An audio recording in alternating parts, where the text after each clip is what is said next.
ओम श्री गुरुभ्यो नमः। हरिः ओम। ध्यायामो धवलावकुण्ठनवतीं तेजोमयीं नैष्टिकीं स्निग्धापाङ्गविलोकिनीं भगवतीं मन्दस्मितश्रीमुखीं वात्सल्यामृतवर्षिणीं सुमधुरं सङ्कीर्तनालापिनीं श्यामाङ्गीं मधुसिक्तसूक्तिम् अमृतानन्दात्मिकामीश्वरीम्। ओम अमृतेश्वर्यै नमः। ओम अमृतेश्वर्यै नमः। ओम अमृतेश्वर्यै नमः। ब्रह्मस्थानम। ब्रह्मस्थानम का वास्तविक अर्थ है ब्रह्म, परमात्मा या परम तत्व का स्थान।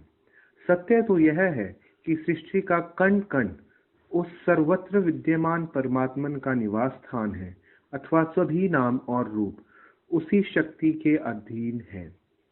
अम्मा इसका विस्तार में समझाती हैं।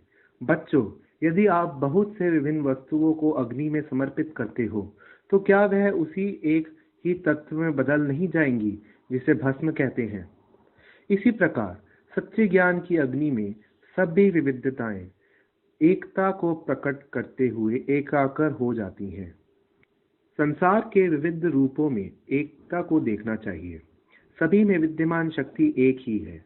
भले ही बात सरल है, एक सामान्य सा विचार, लेकिन सामान्य लोगों को इसे समझना सरल नहीं है। उन्हें इसे सरलता से समझाने के लिए अम्मा ने एक ठोस आकार के पत्थर को प्रतिष्ठित किया।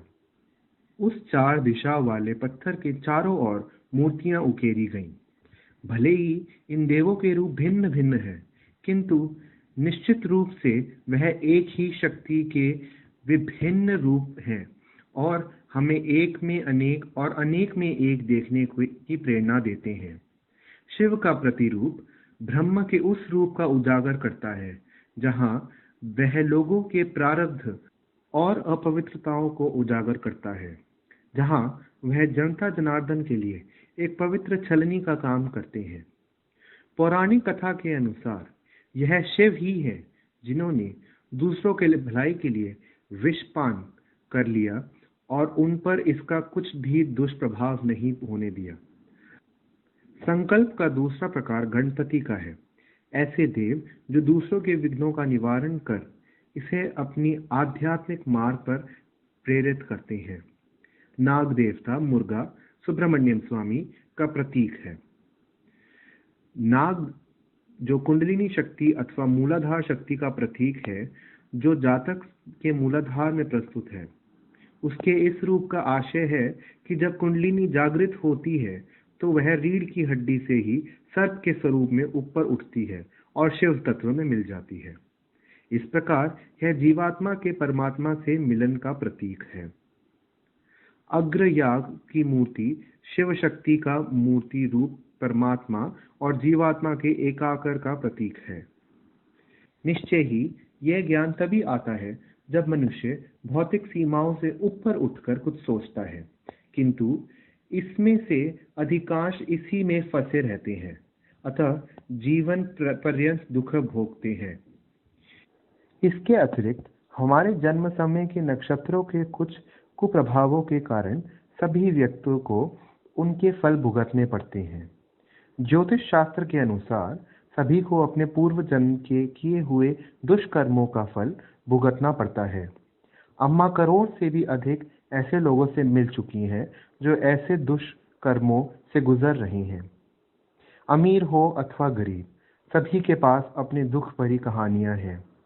वास्तविक में ऐसे लोगों के दुख का निवारण के लिए सोचते समय ही अम्मा को ब्रह्मस्थानम मंदिर के बारे में दिव्य दृष्टि प्राप्त हुई, जिससे पूजा के द्वारा शनि, राहु और मंगल दुष्प्रभावों के प्रभाव से बचाव किया जा सकता है।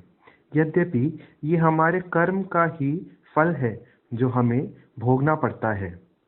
ग्रह तो केवल संकेत है कि कब हमें कुछ कर्मों के विशिष्ट प्रभावों को भोगना पड़ेगा। भले ही पिछले जन्म के कर्मों के फल को मिटाया नहीं जा सकता, किंतु उन्हें कम किया जा सकता है। अम्मा कहती है कि ऊपर की ओर उछाला हुआ पत्थर को जमीन पर गिरने के पूर्व ही पकड़ा जा सकता है, उसी तरह से ईश्वर पर भरोसा करने से हम प्रारब्ध के दुखों को दूर कर सकते हैं। ब्रह्मस्थानम मंदिर के उद्देश्यों में से एक यह भी है कि प्रारब्ध का दुख भोगने वाले प्राणियों को कुछ राहत मिले। ओम अमृतेश्वर जी नमः।